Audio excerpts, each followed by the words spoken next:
اعتراض نمبر 1، کہتے ہیں حضرت معاویہ رضی اللہ تعالیٰ عنہ کا جو نام ہے معاویہ، اس کا معنی ہے آواز کرنے والی سگے مادہ، یعنی جو کتیا بھونکتی ہے اس کو معاویہ کہتے ہیں۔ تو دیکھو ان کا نام کتنا گندا ہے، الیاذ باللہ۔ جواب نمبر 1، پہلی بات یہ سمجھیں کہ معاویہ پر اگر الف لام ہو تو اس کا معنی بھونکنے والی کتیا، اور اگر اس پر الف نام نہ ہو تو اس کا معنی ندا دینے والا منادی ہے۔ چنانچہ علامہ وحید الزمان قاسمی کرانوی رحمہ اللہ وفات 1416 ہجری القاموس الوحید میں لکھتے ہیں آواہم ایسا یحہم، ایک دوسرے کو پکارنا، تو ان کا معنی آواز دینا ہے۔ حضرت معاویہ رضی اللہ تعالیٰ عنہ نے امت کو دین کا منادی بن کے دین کی آواز دی ہے، اور دشمنان دین کو پیغمبر صلی اللہ علیہ وسلم کی امت کا خلیفہ اور امیر بن کے آپ نے دعوت جہاد دی ہے اور پکارا ہے، اور عرب و عجم کو آپ نے رسول اللہ علیہ وسلم کے مقابلے میں اترنے والے شخصوں کو روند کے رکھا ہے۔ حضرت معاویہ کے نام کے اس پہلو کو ذہن میں رکھیں۔ جواب نمبر 2، دیکھیں جب کوئی لفظ کسی کا علم اور نام بن جائے، اب یہ نہیں دیکھتے کہ اس کا لغوی معنی کیا تھا، بلکہ اب یہ دیکھتے ہیں کہ یہ کس شخص کا نام ہے۔ چنانچہ صحیح مسلم میں حدیث موجود ہے جس میں حضرت اویس قرنی کا تذکرہ موجود ہے۔ اب اگر آپ دیکھیں کہ اویس کا معنی لغت میں کیا ہے، تو اویس کا لغت میں معنی ابو الفضل محمد بن مکرم بن علی بن جمال الدین ابن منظور رحمہ اللہ، ان کی وفات 711 ہجری، لسان عرب میں لکھتے ہیں اویس تصغیر اوسن و من اسماء الذئب، اویس کہتے ہیں یہ بھیڑیے کے بچے کو اویس کہتے ہیں۔ اب دیکھو لغوی معنی کتنا گندا ہے، لیکن اویس قرنی یہ وہ ہیں کہ جن کی بشارت رسول اللہ صلی اللہ علیہ وسلم نے دی ہیں، اور حضرت اویس کے نام کو آج سعادت اور فخر کی نگاہ سے دیکھا جاتا ہے۔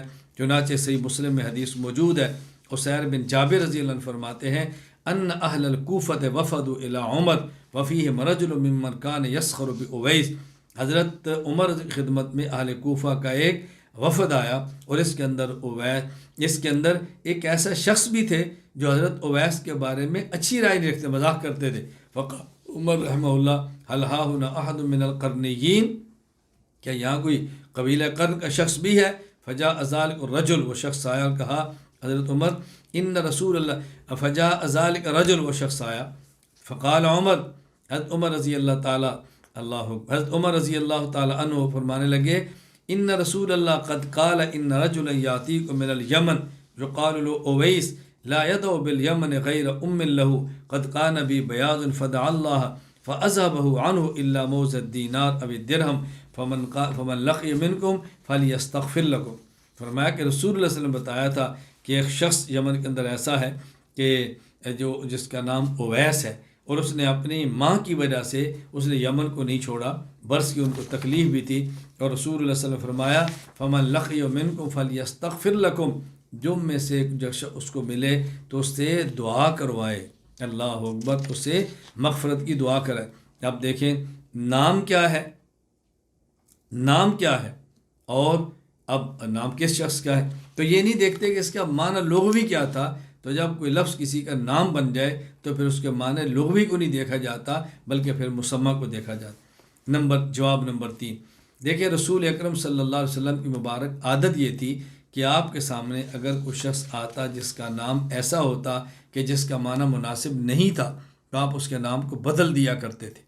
اگر حضرت معاویہ رضی اللہ تعالیٰ کا معنی مناسب نہ ہوتا تو رسول اکرم صلی اللہ علیہ وسلم ان کے نام کو بدل دیتے۔ چنانچہ ہمارے پاس ایسی روایات موجود ہیں کہ آپ نے نام بدلا ہے۔ مثلا ایک خاتون نام کیا ہے عاصیہ، عین الف صاد، عاصیہ کا معنی نافرمان ہے، آپ نے ان کا نام جمیلہ رکھ دیا، اچھی عورت۔ اسی طرح ایک شخص کا نام ہے اسرم، صاد کے ساتھ، کاٹنے والا، اس کا نام آپ نے زرہ رکھ دیا، کھیتی باڑی کرنے والا، تو آپ نے نام تبدیل کیا۔ چنانچہ ابو داؤد میں روایات موجود ہے۔ حضرت ابن عمر رضی اللہ تعالیٰ عنہ فرماتے ہیں ان رسول اللہ صلی اللہ علیہ وسلم غیر اسم عاصیہ وقال انت جمیلہ، آپ نے عاصیہ کا نام بدل کر جمیلہ رکھ دیا۔ سنن ابی داؤد حدیث نمبر 4952۔ اسی طرح سنن ابی داؤد کے اندر حدیث موجود ہے. اسامہ بن اخدری رضی اللہ عنہ فرماتے ہیں ان رجلا یقال له اسرم، ایک شخص جس کا نام اسرم تھا، کان فی النفر الذین اتوا رسول اللہ صلی اللہ علیہ وسلم، یہ ایک وفد کے ساتھ نبی پاک صلی اللہ علیہ وسلم خدمت کے اندر آئے تو فقال رسول اللہ مسمو، قال انا اسرم، قال بل انت زرع، پوچھا آپ کا نام کیا ہے؟ کہا جی میرا نام اسرم ہے. تو رسول اللہ صلی اللہ علیہ وسلم نے اسرا کے نام کو بدل کر زرع رکھ دیا، جس کا معنی کھیتی لگانے والا. تو دیکھیں نبی پاک صلی اللہ علیہ وسلم نام کو تبدیل فرما دیا تھا. اچھا، اور یہ بھی ذہن میں رکھیں کہ معاویہ نام کے صحابہ کرام میں کئی شخص تھے، بلکہ علامہ سید مرتضیٰ حسین بلگرامی رحمہ اللہ وفات 1205 ہجری تاج العروس من جواہر القاموس میں لکھتے ہیں والمسمى بمعاویہ سواہ من الصحابہ 17 رجلا، حضرت امیر المومنین معاویہ رضی اللہ تعالیٰ عنہ کے علاوہ صحابہ کرام میں 17 شخص ایسے تھے کہ جن کا نام معاویہ تھا. تو صرف حضرت معاویہ تنہا ایک نہیں تھے، بلکہ 18 اشخاص ایسے موجود ہیں جو رسول اللہ علیہ وسلم کے صحابہ ہیں اور وہ ان کا نام معاویہ ہے. اس لیے اعتراض بالکل بجا ہے، جس کا حقیقت کے ساتھ کوئی تعلق نہیں. حضرت معاویہ رضی اللہ تعالیٰ پر دوسرا اعتراض کیا ہے؟ کہتے ہیں حضرت امام نسائی رحمہ اللہ یہ کہا کرتے کہ حضرت معاویہ رضی اللہ تعالیٰ عنہ کی کوئی فضیلت نہیں ہے اور ان کی فضیلت پر کوئی حدیث موجود نہیں ہے. لہذا اس کے لیے ایک واقعہ پیش کیا جاتا ہے. وہ امام ابو عبداللہ محمد بن عبداللہ بن محمد المعروف امام حاکم رحمہ اللہ وفات 405 ہجری، معرفت و علوم الحدیث للحاکم، اس کے اندر موجود ہے. واقعہ کیا ہے؟ کہتے ہیں کہ فحدثنی محمد بن اسحاق الاسبہانی قال سمعت مشائخنا، توجہ رکھنا، سمعت مشائخنا، محمد بن اسحاق اسبہانی کہتے ہیں میں نے اپنے مشائخ سے سنا، کیا؟ بے مصر میں، یذکرون ان ابا عبد الرحمن فارق مصر فی آخر عمرہ، کہ اب عبد الرحمن امام نسائی کی کنیت ہے، یہ مصر کو چھوڑ کر آخری عمر میں دمشق چلے گئے، وخرج الی دمشق چلے گئے.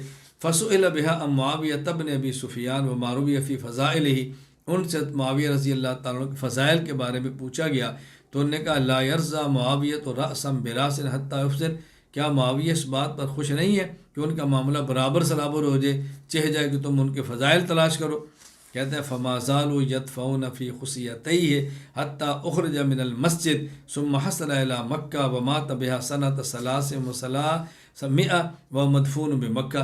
کہتے ہیں لوگوں نے ان کو مارنا شروع کیا حتیٰ کہ ان کے خصیتین پر مسلسل مارتے رہے، ان کو مسجد سے نکالا اور پھر وہ مکہ کی طرف چلے گئے اور وہاں سن 303 ہجری میں یہ مکہ یہ سن 303 ہجری میں مکہ مکرمہ فوت ہوئے اور وہیں دفن. یہ واقعہ ہے جس کی بنیاد پر کہا جاتا ہے کہ حضرت امام نسائی رحمۃ اللہ علیہ اس بات کے قائل تھے کہ حضرت معاویہ رضی اللہ تعالیٰ عنہ کی شان میں کوئی لفظ کوئی فضیلت موجود نہیں.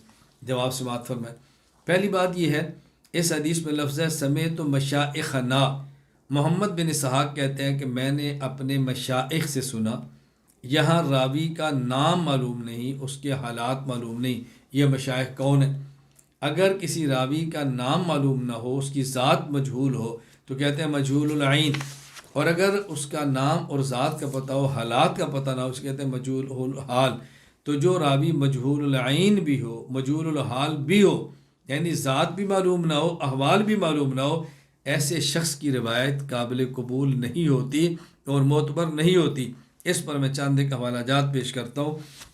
امام ابو بکر احمد بن علی بن ثابت بن احمد بن مہدی وفات رحمہ اللہ وفات 463 ہجری، الکفایہ فی علم الروایہ، یہ فرماتے ہیں لا يقبل خبر من جہلت عینہ وصفتہ لأنہ حینئذ لا سبیل الی معارف عدالتہ ھذا قول کلہ، کہ وہ شخص جس کی ذات بھی معلوم نہ ہو، جس کے حالات بھی معلوم نہ ہو، اس کی روایت قابل قبول نہیں، کیونکہ پھر اس کی عدالت کا پتہ نہیں چلتا یہ عادل تھا یا کون تھا، اور یہ تمام محدثین کا متفقہ فیصلہ ہے.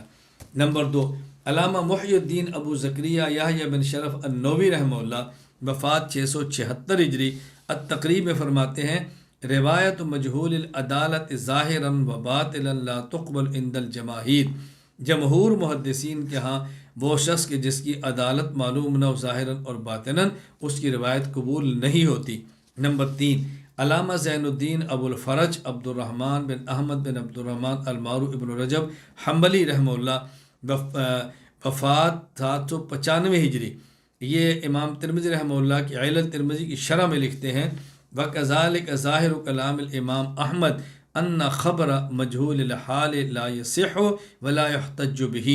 حضرت امام احمد بن حنبل فرماتے ہیں کہ جو شخص مجہول ہو، نہ ہی اس کی روایت درست ہوتی ہے اور نہ ہی اس کی روایت کو بطور دلیل کے پیش کیا جا سکتا ہے۔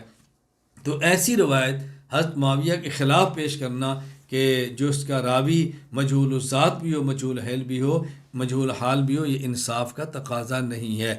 جواب نمبر 2، حضرت امام نسائی رحمۃ اللہ علیہ کے بارے میں جو روایت اعتراض میں پیش کی جاتی ہے، اس میں لکھا کہ آپ مکہ مکرمہ میں فوت ہوئے، مکہ مکرمہ میں دفن ہوئے، جبکہ حضرت امام نسائی رحمہ اللہ کے مشہور شاگرد اور مؤرخ علامہ ابن یونس المصری رحمہ اللہ وفات 347 ہجری، وہ کہتے ہیں تاریخ ابن یونس میں کہ حضرت امام نسائی کی وفات فلسطین میں ہوئی ہے۔ کہتے ہیں وکان خروج من مصر فی ذی القعدہ سنۃ اثنتین وثلاثمائہ وتوفی بفلسطین یوم الاثنین بثلاث عشرۃ خلت من صفر سنۃ ثلاث وثلاثمائہ، کہ آپ کی 303 ہجری کے اندر وفات ہوئی ہے اور پیر کے دن ہوئی ہے اور فلسطین کے اندر ہوئی ہے، لہٰذا وہ روایت پیش کرنا حضرت امیر معاویہ رضی اللہ عنہ کے خلاف درست نہیں ہے۔ جواب نمبر 3، خود حضرت امام نسائی رحمہ اللہ تعالیٰ سے حضرت امیر المومنین معاویہ رضی اللہ تعالیٰ عنہ کی فضیلت نقل ہے، تو پھر یہ کہنا کہ ان سے وہ کہتے ہیں کہ فضیلت میں حدیث نہیں، کس قدر کذب اور جھوٹ ہے۔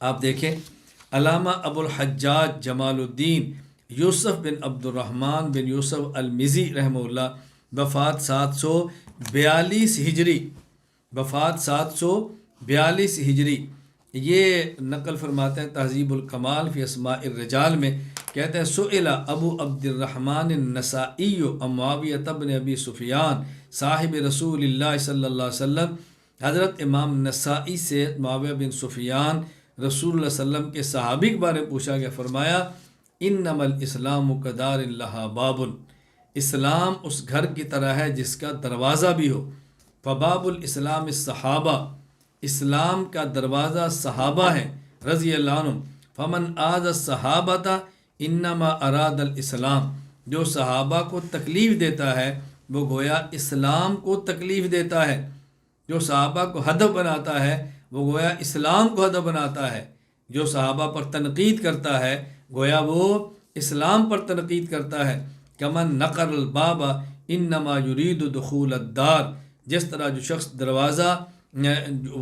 جو گھر کا دروازہ کھٹکھٹاتا ہے، اس کا معنی وہ گھر میں داخل ہونا چاہتا ہے، فمن اراد معاویہ فانما اراد الصحابہ، جو شخص حضرت معاویہ رضی اللہ عنہ پر اعتراض کرتا ہے وہ گویا صحابہ کرام رضی اللہ تعالی عنہ پر اعتراض کرتا ہے۔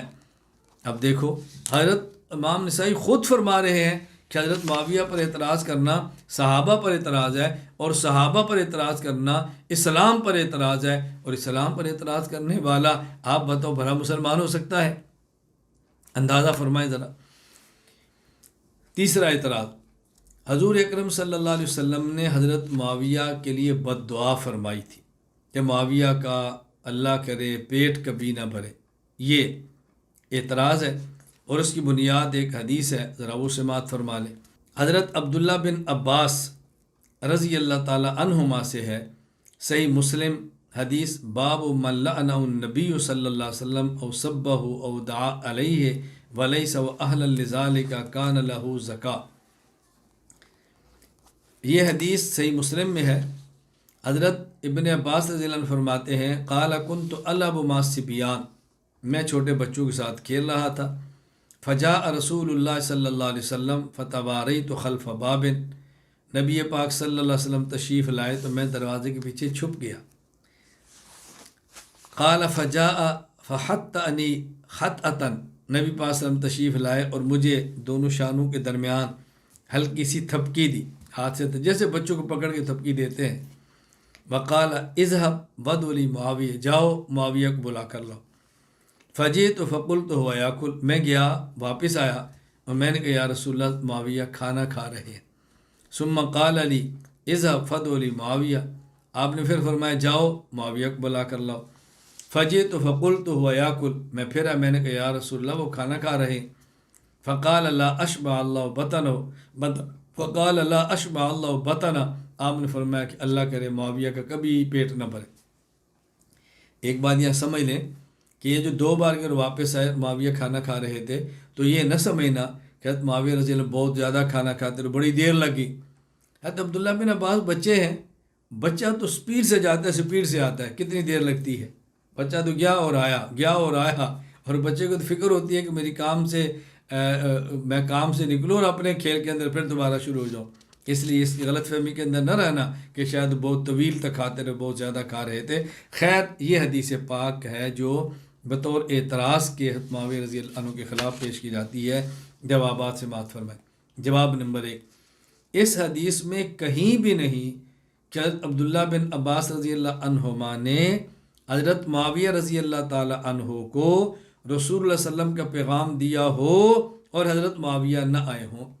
حضرت عبداللہ بن عباس گئے، معاویہ کھانا کھا رہے تھے، یہ واپس آ گئے، دوبارہ گئے، وہ کھانا کھا رہے تھے، واپس آ گئے۔ تو حضرت معاویہ رضی اللہ تعالی عنہ کے خلاف اگر آپ بد دعا فرماتے بھی تو تب ہوتی جب آپ ان کو بلاتے اور وہ نہ آتے، ان کو علم ہی نہیں ہے، تو اگر پھر نہیں آئے تو پھر کیا فرق پڑا؟ اس لیے یہ اعتراض ٹھیک نہیں۔ جواب نمبر 2، اور حضور اکرم صلی اللہ علیہ وسلم جن کو لوگ گالیاں دیں اور آپ معاف کریں، تاہے والے پتھر مارے اور آپ معاف کریں، اور اتنی سی بات پر کہ آپ پیغام بھیجیں اور آپ کا صحابی نہ آئے اور آپ بد دعا فرما دیں اور آپ تحقیق بھی نہ فرمائیں کہ کیوں نہیں آیا، اس کا عذر کیا ہوگا، ایک بچے کے کہنے پر آپ بد دعا فرما دیں، عقل اس کو قطعاً تسلیم نہیں کرتی اور یہ رسول اللہ صلی اللہ علیہ وسلم کی شان کے لائق بھی نہیں۔ جواب نمبر 3، یہ جو رسول اکرم صلی اللہ علیہ وسلم نے لا اشبع اللہ بطنہ فرمایا، اس قسم کے کلمات عرب کے ماحول اور سوسائٹی میں بد دعا کے لیے نہیں ہوتے تھے، بلکہ عام یہ جملے کہہ دیے جاتے تھے جن کا تعلق بد دعا سے نہیں ہوتا تھا، بلکہ بس اوقات یہ خوش طبعی کے طور پر ہوتے اور بس اوقات یہ جملے بطور دعا کے ہوتے تھے۔ یہ بات سمجھنا۔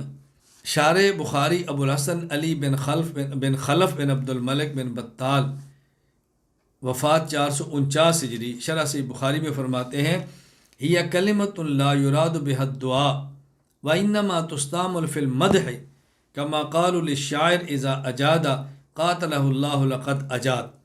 یہ ایسا کلمہ ہے جس سے بد دعا مراد نہیں، یہ صرف مدح کے لیے استعمال ہوتے ہیں۔ جس طرح کو شاعر بہت زبردست شعر کہے تو عرب کہتے قاتلہ اللہ، اللہ اس کو مار دے۔ اب یہ بد دعا نہیں ہوتی تھی، کہتے کیا شاعر ہے، کیا اس نے گفتگو کیا ہے، تباہ ہو، اس نے تو تباہ کر کے رکھ دیا ہے۔ اب بتاؤ یہ بد دعا ہو رہی ہے، یہ دعا ہو رہی ہے؟ نہیں، کوئی شاعر اگر بہت اچھا شعر کہے، کہتا ہے یار تو نے تو مجمع کو لوٹ لیا ہے، اور اب بتاؤ لوٹنا بظاہر تو اچھا لفظ نہیں ہے نا، لیکن ہمارے محاورات کے اندر تو اچھا لفظ استعمال ہوتا ہے، مجمع لوٹ گیا ہے، برباد کر کے رکھ دیا، تو نے تو لوگوں کے تباہ ہو، تو نے تو مجمع کو تباہ کر دیے۔ اس طرح یہ جملے کہے جاتے، توجہ رکھنا۔ علامہ محی الدین ابو زکریہ یحییٰ بن شرف النووی رحمہ اللہ، وفات 676 ہجری، اس حدیث کی شرح میں شرح مسلم للنووی فرماتے ہیں انما وقع من سبہ بدعائہ ونحو لیس بمقصود، اس قسم کے کلمات جو آپ کی زبان سے نکلے اس سے مقصود بد دعا نہیں تھی، بل ہوا مما جرت بہ عادت العرب فی وصل کلام بلا نیہ، کلام عرب میں گفتگو کے دوران ایسے جملے بول دیے جاتے جس میں کوئی نیت بد دعا کی نہیں ہوتی تھی اور بظاہر وہ کلمات بد دعا والے ہوتے تھے۔ اب اس کی مثالیں دی ہیں، جیسے کہتے ہیں تربت یمینک، تیرا ہاتھ تباہ ہو، مٹی کے اندر ملے، وآخرا، تو بانجھ ہو، وحلقہ، تیرے حلق میں کوئی چیز اٹکے، وفی ھذا الحدیث لا کبرت سنک، آگے حدیث آ رہی ہے لا کبر سنک، تو کبھی بڑا نہ ہو۔ اچھا، وفی حدیث معاویہ لا اشبع اللہ بطنہ ونحو ذالک لا یقصدون بشیء من ذلک حقیقت الدعا، اسے قطعاً بد دعا مقصود نہیں ہوتی۔ اب اس کی مثالیں میں آپ کو چند ایک احادیث پیش کرتا ہوں تاکہ صرف یہ محاورات عرب نہ رہے بلکہ رسول اکرم صلی اللہ علیہ وسلم کے میں مبارک الفاظ نقل کرتا ہوں، پھر آپ فیصلہ کرنا کہ یہ کلمات آپ بطور بد دعا کے فرماتے تھے۔ مثلا مثال نمبر 1، سنن ابی داؤد حدیث نمبر 332، حضرت ابو ذر رضی اللہ تعالیٰ عنہ فرماتے ہیں اجتماعت غنیمت عند رسول اللہ، نبی پاک صلی اللہ علیہ وسلم پاس بکریوں کا ریوڑ جمع ہوا تو آپ نے فرمایا یا ابا ذر ابدؤ فیہا فبدؤت الی الربث، کہ ان کو لے جاؤ جنگل کی طرف۔ میں جنگل کی طرف لے گیا، فکانت تصیبنی الجنابہ، تو مجھے جنابت ہو گئی، غسل کی حاجت پیش آ گئی، پانی تھا نہیں۔ فامکث الخمس والستہ، کبھی 5 دن کبھی 6 دن لگ جاتے، پانی نہ ہوتا اور میں غسل نہ کر سکتا۔ فاتیت النبی صلی اللہ علیہ وسلم فقال ابو ذر فسکت، میں آیا، آپ نے فرمایا ابو ذر، میں خاموش رہا، یعنی میں جنابت کی حالت میں تھا، خاموش رہا۔ قال سکلت کا امک ابا ذر لامک الویل، اب بظاہر دیکھو جملے کیسے ہیں، کوئی بد دعا تو نہیں ہو رہی نا، ابو ذر تیری ماں تجھے گم پائے، تیری ماں کے لیے ہلاکت ہو۔ فدعا لی بجاریۃ سودا، آپ نے ایک باندھی کو بلایا، فجاءت بعص فیہ ماء، جو بڑا برتن لائی جس کے اندر پانی تھا۔ فسترتنی بثوب وسترت بالراحلہ، ایک طرف کجاوا تھا ایک طرف اس نے کپڑا رکھا، تو میں درمیان میں تھا، میں نے غسل کیا۔ فکأنی القیت عنی جبلا، مجھے یوں لگا کہ میں نے پہاڑ اپنے اوپر سے ہٹا دیا۔ پھر آپ نے فرمایا السعید الطیب وضوء المسلم، کہ دیکھو پاک مٹی یہ مسلمان کے لیے پانی کی جگہ پہ پاکی کا کام کرتی ہے۔ ولو الی 10 سنین، اگرچہ 10 سال تک پانی نہ ملے۔ فاذا وجدت الماء فامسہ جلدک فإن ذلک خیر، جب تمہیں پانی مل جائے تو اس کے بعد تم اس پانی کو استعمال کرو، جب پانی ملے پھر پانی کو استعمال کرو، جب تک پانی نہ ملے تب تک مٹی سے تم طہارت حاصل کرو۔ اب یہ رسول اللہ صلی اللہ علیہ وسلم کے کلمات ہیں، اور آپ قطعاً ابو ذر کو بد دعا نہیں دے رہے، بلکہ لغت عرب کے مطابق، محاورات عرب کے مطابق آپ نے دوران گفتگو جملہ فرمایا جس طرح عربوں کی عادت تھی، جس طرح عربوں کی عادت تھی۔ تو میں نے کہ اس لیے آپ اچھی طرح اس کو ذہن نشین فرما لیں کہ رسول اکرم صلی اللہ علیہ وسلم بس اوقات ایسی بات فرما دیا کرتے تھے اور اسے قطعاً بد دعا مقصود نہیں ہوتی۔ اور یہ بات ہمارے محاورات کے اندر بھی ہے، ہمارے عرف کے اندر بھی ہے، ہمارے یہاں بھی لوگ ایسے جملے کہہ دیتے ہیں جس سے مقصود ہرگز بد دعا نہیں ہوتی، جس سے مقصود ہمارے یہاں بھی بد دعا نہیں ہوتی۔ کبھی آپ کا نہایت قریبی دوست ہو اور وہ کھانا کھا رہا ہو اور آپ کو کھانے کی صلاح نہ مارے تو بس اوقات آپ پیار میں کہہ دیتے ہیں اور تو کھاتا کھاتا مرے، تو کھاتا، اب بد دعا تھوڑی دے رہے ہیں، یہ آپ نے ایک اپنے سوسائٹی کے محاورے کے مطابق جملہ کہہ دیا ہے جس سے کوئی بد دعا دینی مقصود ہی نہیں ہے۔ حضور نے فرمایا معاویہ کو بلا کر لاؤ، جی کھا رہے ہیں، جاؤ بلا کر لو، جی کھا رہے ہیں۔ آپ فرمایا کہ معاویہ خدا کرے تیرا پیٹ نہ بھرے، تو یہ محبت کی بات ہے، قطعاً بد دعا نہیں ہے۔ اس کو سمجھنے کی کوشش کریں، کسی شخص کے کلام کو سمجھنے کے لیے وہاں کا پس منظر اور ماحول سمجھنا ضروری ہے کہ گفتگو کس موقع پر کی جا رہی ہے۔ جواب نمبر 4، اگر بالفرض خدا نخواستہ یہ بد دعا بھی مان لی جائے تو پھر بھی رسول اکرم صلی اللہ علیہ وسلم پیش کی یہ بات فرما چکے ہیں کہ میں اے اللہ کسی کے لیے بد دعا فرماؤں مسلمان کے لیے، اس کو دعا سے بدل دینا، اے اللہ اس کی پاکیزگی کا سبب بنا دینا، یہ حضور خود اپنی امت کے لیے اللہ سے فرما چکے ہیں۔ دیکھیں صحیح مسلم میں روایت موجود ہے، حدیث نمبر 6611 کہ حضرت ابو ہریرہ رضی اللہ عنہ فرماتے ہیں رسول اللہ صلی اللہ علیہ وسلم فرمایا اللہم انما انا بشر، اے اللہ میں انسان ہوں، فایما رجل من المسلمین، اے اللہ اگر مسلمانوں میں کسی شخص کو سبب تو ہو، میں سب کہہ دوں، تو برا بلا کہہ دوں، او لعنت ہو، کوئی لعنت کا لفظ کہہ دوں، او جلت تو ہو، میں کسی کو سزا دے دوں، فجعلھا لھا زکاۃ و رحمہ، اے اللہ اس کو اس کے لیے پاکیزگی بنا دے، اے اللہ اس کے لیے تو اس کو رحمت بنا دے۔ اور ایک روایت میں ہے ان فی زکاۃ و اجرا، یا زکاۃ و رحمہ ہے و زکاۃ و اجرا ہے، تو اس کے لیے رحمت ہو اور اس کے لیے ثواب کا سبب۔ اچھا اسی طرح دوسری حدیث، یہ صحیح مسلم حدیث نمبر 6622، حضرت انس بن مالک رضی اللہ عنہ فرماتے ہیں کانت عند ام سلیم یتیمہ، ام انس انس کی والدہ انس بھی کہتے ام سلیم بھی کہتے، ان کے پاس ایک یتیم بچی تربیت میں تھی۔ رسول اللہ صلی اللہ علیہ وسلم نے اس کو دیکھا، فرمایا انتی ہیا لقد کبرت، یعنی پہلے چھوٹی تھی کہ اب تو بہت بڑی ہو گئی ہے۔ صاحب آپ نے فرمایا لا کبر سنک، بظاہر اس کا معنی کیا تھا کہ تو کبھی بڑی نہ ہو، تجھے لمبی عمر نہ ملے، تجھے بڑی عمر نہ ملے۔ فرجعت الیتیمہ، وہ یتیم بچی ام سلیم کے بعد دوڑتی ہوئی دوڑتی ہوئی اور رو رہی تھی۔ ام سلیم نے پوچھا کیوں رو رہی ہے، خیر تو ہے؟ اس نے کہا دا علی نبی اللہ، رسول اللہ سے مجھے بد دعا دی ہے۔ کیا بد دعا دی ہے؟ اللہ یکبر سنی، کہ میری عمر لمبی نہ ہو، میری عمر بڑی نہ ہو۔ اب تو میری عمر بڑی ہو ہی نہیں سکتی، حضور نے بد دعا جو دے دی ہے، فالآن لا یکبر سنی ابدا۔ ام سلیم نے دوپٹہ لیا، جلدی کی اور سیدھا حضور کی خدمت میں گئی فوراً، اور کہا یا رسول اللہ۔ جب دوڑتی انہوں نے کہا اللہ کے نبی، ام سلیم کیا ہوا؟ بڑی تیزی سے آئی تو کہا یا نبی اللہ ادعوت علی یتیمتی، یہ یتیم بچی جو میری تربیت میں آپ نے اس کو بد دعا دی ہے۔ وما ذاک یا ام سلیم، اور ام سلیم کیا ہوا؟ میں تو بد دعا نہیں دی۔ اس نے کہا زعمت انک دعوت اللہ یکبر سنھا بلا یکبر قرنھا، حضور وہ سمجھتی ہے کہ آپ نے بد دعا دی ہے کہ اس کی عمر لمبی نہ ہو، اب تو کہتی میری عمر بڑی ہوگی نہیں۔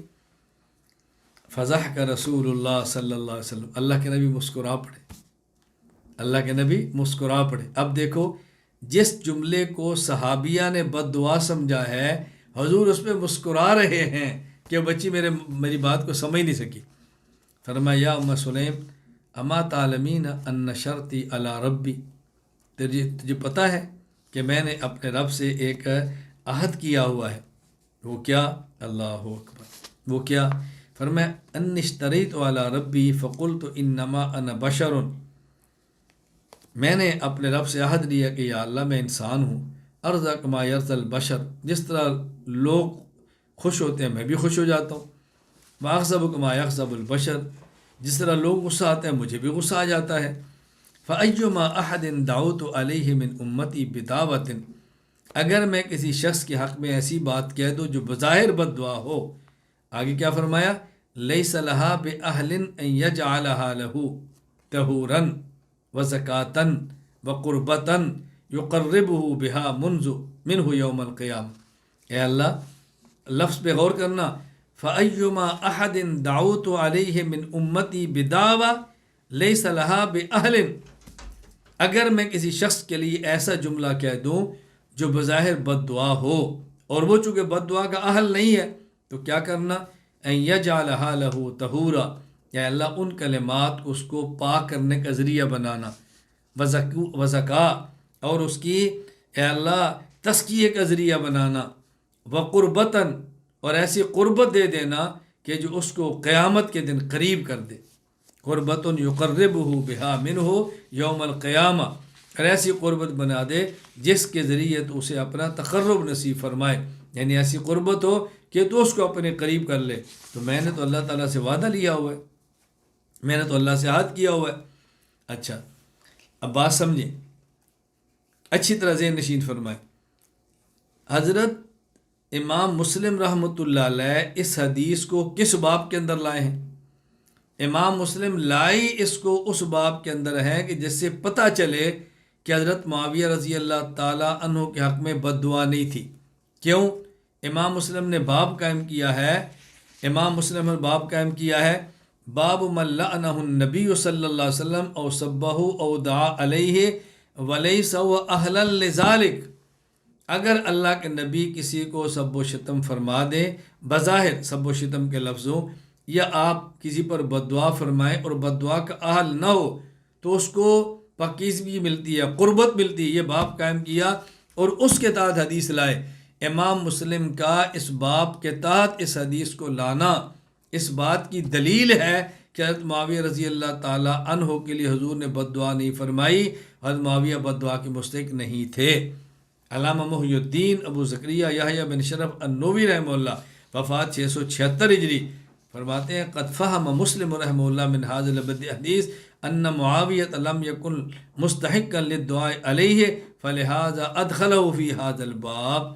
امام مسلم سمجھتے تھے حضرت معاویہ بد دعا کے مستحق نہیں، تبھی تو اس واقعے کو اس باب کے تحت لائے ہیں،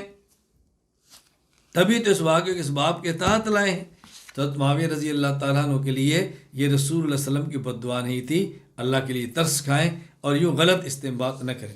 جواب نمبر 5، حضرت امیر معاویہ رضی اللہ تعالیٰ عنہ کے لیے یہ جملے تو آپ کو یاد رہے جو بد دعا نہیں تھے اور بظاہر بد دعا محسوس ہو رہے تھے، تو وہ جملے یاد کیوں نہیں ہیں جو اللہ کے نبی حضرت معاویہ رضی اللہ عنہ کی تاریخ میں فرمائے ہیں اور آپ نے حضرت معاویہ کے لیے دعائیں فرمائی ہیں؟ وہ دعائیں کیا آپ بھول گئے ہیں؟ ذرا اس کا بھی تو تذکرہ کریں۔ حضرت امام ابو عیسیٰ محمد بن عیسیٰ بن ثورہ ترمذی رحمہ اللہ، وفات 279 ہجری، سنن ترمذی حدیث نمبر 3842، فرماتے ہیں عبد الرحمن ابن عمیرہ رضی اللہ عنہ کہتے ہیں، اور یہ رسول اللہ صلی اللہ علیہ وسلم کے صحابی ہے، اللہ کے نبی نے فرمایا معاویہ کے لیے اللہم اجعلہ ہادیم مہدیم واہد بہ، یہ دعائیں کہ وہ آپ کو بھول گئی ہیں؟ اے اللہ معاویہ کو ہدایت دینے والا، ہدایت یافتہ اور ہدایت کا سبب بنا، یہ دعائیں کہ آپ کو بھول گئی۔ اسی طرح امام ابو بکر محمد بن حسین بن عبداللہ الآجری رحمہ اللہ، وفات 360 ہجری، الشریعہ للآجری حدیث نمبر 1915، کہتے ہیں عبد الرحمن بن ابی عمیرہ رضی اللہ عنہ کہتے ہیں رسول اللہ صلی اللہ علیہ وسلم معاویہ کے لیے دعا فرماتے اللہم اجعلہ ہادیا مہدیا واہدہ واہد بہ ولا تعذبہ، یہ دعائیں کہ وہ بھول گئیں۔ حضرت امام ابو القاسم سلیمان بن احمد بن ایوب الشامی الطبرانی رحمہ اللہ، وفات 360 ہجری، المعجم الاوسط الطبرانی میں فرماتے ہیں کہ حضرت امی عائشہ رضی اللہ تعالیٰ نے فرماتی ہیں رسول اللہ صلی اللہ علیہ وسلم اپنی بیوی ام حبیبہ کے گھر تھے، دروازے پر دستک آئی، کون ہے؟ معاویہ، فرمایا آنے دو۔ حضرت معاویہ آئے، نبی پاک صلی اللہ علیہ وسلم نے جب آئے تو ان کے کان پر قلم تھا، فرمایا قلم کیوں ہے؟ کہا ما قلم عادتہ للہ ولرسولہ، میں نے قلم اللہ کے رسول کے لیے رکھا ہے۔ فرمایا جزاک اللہ عن نبی کا خیرہ، اللہ تجھے بہترین بدلہ دے۔ پھر حضور نے فرمایا اے معاویہ وَإِنَّ اللَّهَ كَيْفَ بِكَ لَوْ قَمَّسَكَ اللَّهُ قَمِيصًا، کیسا وقت ہوگا جب اللہ تجھے خلافت کی قمیص پہنائے گا؟ ام حبیبہ نے کہا یا رسول اللہ میرے بھائی کو اللہ خلافت دے گا؟ فرمایا ہاں۔ آپ نے کہا میرے بھائی کے لیے آپ دعا فرمائیں، تو حضور نے کیا دعا فرمائی؟ اللہم اہدہ بالہدا، اے اللہ اسے ہدایت کی طرف رہنمائی فرما، وجنبہ الردی، اے اللہ اس کو ہلاکت سے محفوظ فرما، واغفر لہ فی الآخرۃ والاولی، اے اللہ آخرت میں دنیا میں اس کو معاف فرما۔ یہ دعائیں کہ وہ یاد نہیں؟ اسی طرح امام ابو بکر محمد بن حسین بن عبداللہ الآجری رحمہ اللہ، وفات 360 ہجری، الشریعہ للآجری حدیث نمبر 1919، فرماتے ہیں مسلمہ بن مخلد رضی اللہ عنہ کہتے ہیں میں نے سنا رسول اللہ صلی اللہ علیہ وسلم فرما رہے تھے اللہم علم معاویۃ الکتاب ومکن لہ فی البلاد وبقہ العذاب، اے اللہ معاویہ کو قرآن و سنت کا لکھنے کا علم دے دے، معاویہ کو کی سلطنت کو، حکومت کو مضبوط فرما دے، اے اللہ معاویہ کو آخرت کے عذاب سے بچا دے۔ یہ آپ کو دعائیں کیوں یاد نہیں؟ اللہ تعالی ہمیں بات سمجھنے کی توفیق عطا فرمائے، اللہ تعالی ہمیں قدر کی توفیق عطا فرمائے، صحابہ کرام کی شان میں رتب اللسان لینے کی توفیق عطا فرمائے۔ ہم انشاءاللہ زندگی بھر صحابہ کے ساتھ ہیں، صحابہ کے ساتھ رہیں گے، صحابہ کے ساتھ مریں گے، پوری زندگی صحابہ کرام کی غلامی کریں گے اور ہماری سعادت ہوگی۔ اللہ ہماری زبان کو، ہمارے قلم کو، ہمارے دماغ کو حضرات صحابہ کرام کے دفاع کے لیے قبول فرما لے۔